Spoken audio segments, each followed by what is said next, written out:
cinayət yazılıb. Sərnişin avtobus sürücüsünü bıçaqlayıb. Hadisə Sumqayıtda 3 saylı marşrut üzrə hərəkət edən sərnişin avtobusunda baş verib.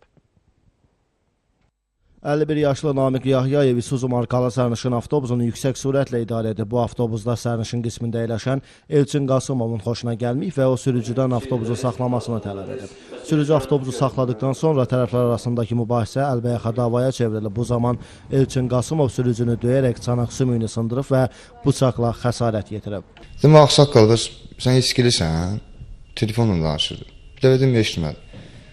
Bir dedim, içkilisən, sən nə deyirsən, sənin nə evə lazımdır, nə sonra. Dedim, istəyirsən, saxlayıb düşək maşından, cəmaat da var maşında.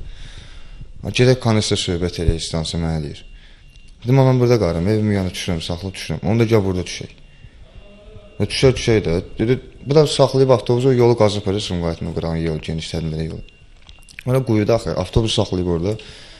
Qapı açıb düşəndə gedirdim mən. Yəni düşdüm də mən ora. Sonra da tullandı. Hadisə zamanı xəsarət alan sürücü Namiq Yahyayev Sumqayıt şəhər təcili tibbi yardım xəstəxanasına yerləşdirilib. Saxlanılan şəxs əvvəllər Cinayət Məcəlləsinin xuliqanlıq maddəsi ilə təqsirli bilinərək məhkum olunub. Faktla bağlı araşdırmalar aparılır. Goranboy rayonunda evdə qaz sızması nəticəsində partlayış baş verib. Kəlbəcər rayonundan olan Qasımovlar ailəsində baş verən hadisə nəticəsində ikisi az yaşlı